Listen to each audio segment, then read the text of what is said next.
Esse é o Morro do Pavão Pavãozinho, pegou fogo e agora a gente precisa saber se isso vai se alastrar. 5 milhões de brasileiros. Vivemos entre a beleza e a precariedade, nas ruas estreitas e nos becos apertados da nossa comunidade. O lixo não é só descarte. Ele também é trabalho, sustento e, infelizmente, uma ameaça constante. A comunidade Pavão Pavãozinho Cantagalo, situada em um dos pontos mais belos do Rio de Janeiro, carrega a história de um povo forte, mas também os desafios que vêm com a falta de infraestrutura e políticas públicas. O que você sente ao ver o seu lado sendo afetado pela falta de infraestrutura e saneamento?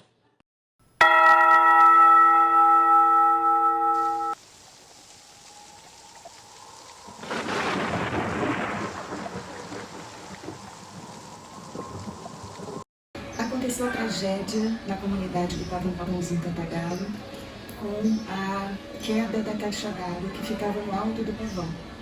Isso foi motivado pelo acúmulo de lixo que havia lá no alto, que os moradores jogavam, um desmatamento também, parte da Mata Atlântica ali, a chuva torrencial que empurrou esse lixo, encontrou o obstáculo da caixa d'água e aí ela acabou caindo, fazendo então muitas vítimas ao soterrar casas, pessoas morreram, perderam suas casas.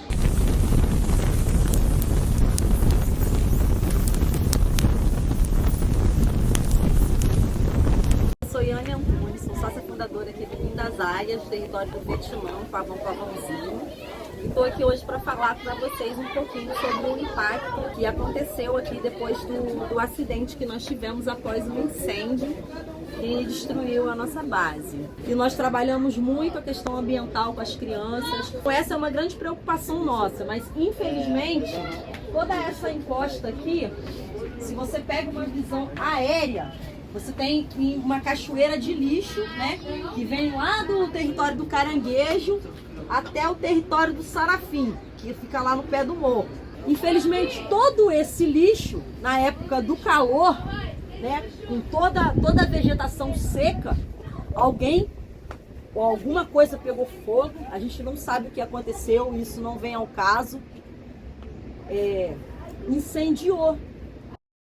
Esses desastres não são apenas números em um relatório, eles são vidas e histórias. Cada acidente representa famílias que perderam tudo, comunidades que lutam até hoje para se reerguer, em um chamado urgente para que a sociedade e o poder público não fechem os olhos. O lixo passa por várias mãos e lugares antes de desaparecer da vista. Ele sai das nossas casas, percorre becos e ruas estreitas, se acumula em pontos que não deveriam estar ali. Depois, segue para aterros sanitários, onde vira material reciclável, e em alguns casos, energia. Mas o ciclo nem sempre termina aí. O que fazemos com o nosso lixo revela muito sobre a nossa responsabilidade social. Quando eu cheguei aqui em 75, a quantidade de lixo era bem menor do que é hoje em dia, e nós não tínhamos nem rede de esgoto, nem local para colocar o lixo. Na verdade, nós tínhamos varas negras, onde descia água, o lixo era jogado, então era assim. E já vi também pessoas morrerem de doenças, né, leptospirose, né, que é uma doença causada pelo rato, que a gente sabe que o rato é uma consequência também do lixo na comunidade.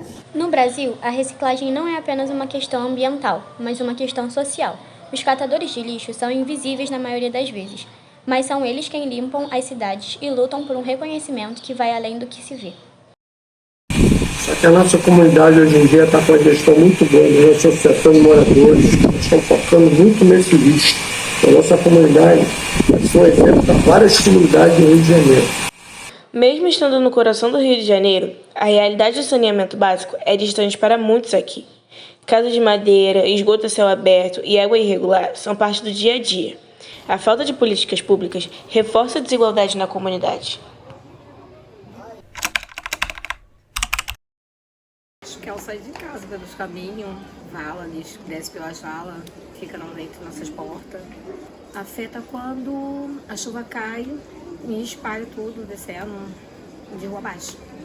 Aqui na comunidade tem um problema muito sério com a coleta de lixo, então quando chove acaba alagando as ladeiras e, por exemplo, quando a gente vai subir para a escola e está chovendo muito, desce muito lixo e a gente acaba molhando o pé, molhando a roupa, então é bem complicado. Na verdade, o lixo nada, mas o acúmulo dele, a falta de senso das pessoas de não jogarem ele no local certo, acaba fazendo que tenha proliferação de pragas. Não, fica tudo acumulado e atrapalha muito no dia a dia. Não por conta da quantidade de lixo que é produzida dentro da comunidade, a falta de lixeiras, porque o número de lixeiras foi reduzido, e o número de vezes que eles vêm à comunidade mesmo é pouca. As valas entupirem, os esgotos, casas também. Quando chove muito, acaba alagando os bueiros e aí acaba alagando as ladeiras. Ali onde eu moro, por exemplo, tem uma escada imensa que quando chove desce muito lixo, muita água e ninguém consegue passar. Terem que fechar a rua para recolher por conta da quantidade.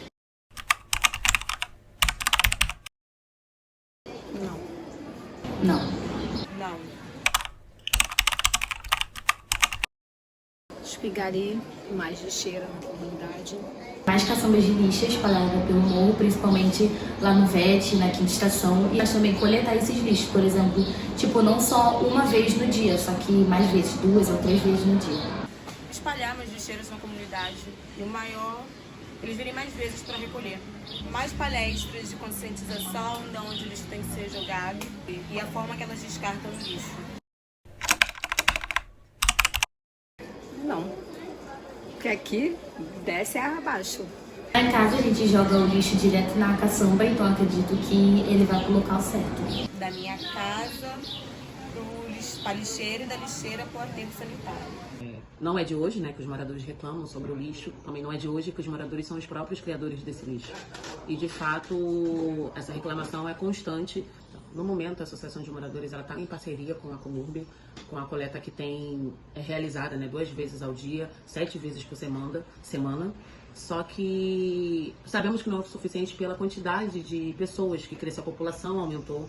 Tá, o censo do IBGE que vai mostrar que realmente a comunidade não é a mesma de 10 anos atrás, como o censo de 2010, só que também precisa ser feito um projeto. Esse projeto é discutido no grupo de lideranças que tem na comunidade com outros líderes e a comunidade também precisa ser mais ativa nesse ponto, porque não adianta os líderes se encontrar e a comunidade não agir, não atuar também aonde mora, onde vive. A mudança positiva foi a coleta, né, mais frequente na comunidade. A gente está tendo 2 coletas ao dia, 7 vezes na semana. Só que essa mudança positiva, ela às vezes não fica tão aparente decorrente do apoio da comunidade. Alguns não jogam de forma correta, outros não entendem que a gente só tem 4 pontos de coletas nesse momento, né, de descarte do lixo depois da retirada pela Comurb, o estacionamento indevido que as pessoas fazem, impedindo a subida do caminhão. Havia mais pontos, né, e esses pontos foram necessários serem desativados por conta de doenças, de lixos que estavam sendo aglomerados e impedindo também, devido ao local, a passagem do caminhão e prejudicando assim também o fluxo de carros na ladeira principal. E outra questão também, né, é o crescimento da população dentro da comunidade do Pavãozinho em Cantagalo. Então nunca vai ser o suficiente, porque cresce a população e o lixo triplica. A história do lixo na comunidade Pavãozinho em Cantagalo é um espelho das lutas e conquistas de um povo que se recusa a ser silenciado. Que essa narrativa inspire não apenas a mudança, mas também a empatia e a ação coletiva. Tem seu lugar. Vem Deus, DJ! Eu só quero é ser feliz, andar tranquilamente na favela onde eu nasci.